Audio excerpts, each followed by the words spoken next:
Hi welcome to my channel. ഇന്ന് നമ്മൾ നോക്കുന്നത് സ്റ്റാർട്ടിംഗ് പ്രോബ്ലമാണ്.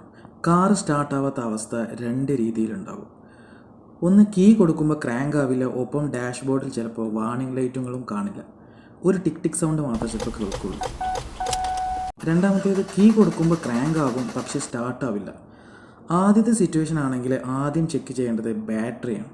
ചിലപ്പോൾ ബാറ്ററി ടെർമിനൽസ് തുരുമ്പ് പിടിച്ചിട്ടുണ്ടാവും, അതും അല്ലെങ്കിൽ ലൂസ് കണക്ഷൻസ് ആയിരിക്കും, അതല്ലെങ്കിൽ ഫ്യൂസ് പോയതായിരിക്കും, അതും അല്ലെങ്കിൽ സ്റ്റാർട്ടിംഗ് മോട്ടർ എന്തെങ്കിലും പ്രോബ്ലം ആയിരിക്കും, അതും അല്ലെങ്കിൽ ഇഗ്നിഷൻ സ്വിച്ച് പ്രോബ്ലം ആയിരിക്കും. ഇതൊക്കെയാണ്. ഇതിലേതെങ്കിലും ഒന്ന് കംപ്ലൈൻ്റ് ആയാൽ ഇങ്ങനെ സംഭവിക്കും. ഇനി ക്രാങ്ക് ആകുന്നുണ്ട് പക്ഷേ സ്റ്റാർട്ട് ആകുന്നില്ല, ഇങ്ങനെയുള്ളൊരവസ്ഥയാണെങ്കിൽ എൻജിൻ ഇമ്മൊബിലൈസർ ചിലപ്പോൾ പോയിട്ടുണ്ടാകും.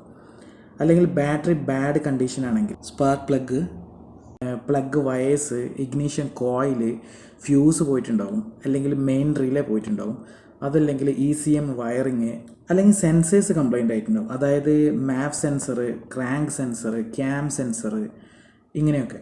ഇനി ഫ്യൂവൽ കറക്റ്റിന് പ്രോപ്പറായിട്ട് എത്തിയിട്ടില്ലെങ്കിലും ഇതേ പ്രശ്നം അനുഭവിക്കും. അതായത് ഫ്യൂവൽ പമ്പ് കംപ്ലൈൻ്റ് ആയാൽ, ഫ്യൂവൽ ലൈനിൽ എന്തെങ്കിലും പ്രോബ്ലം ഉണ്ടെങ്കിൽ, ഫ്യൂവൽ ഇഞ്ചക്ടേഴ്സിൽ എന്തെങ്കിലും കംപ്ലൈൻ്റ് ആയാൽ, അതുപോലെ ECM കംപ്ലൈൻ്റ് ആയാലും ഇങ്ങനെയൊക്കെ സംഭവിക്കും. ഇതിൽ എത്രയും പാർട്സിൽ ഏതെങ്കിലും കംപ്ലൈൻ്റ് ആയാൽ ഇങ്ങനെ ക്രാങ്ക് ആകും പക്ഷേ സ്റ്റാർട്ടാവില്ല.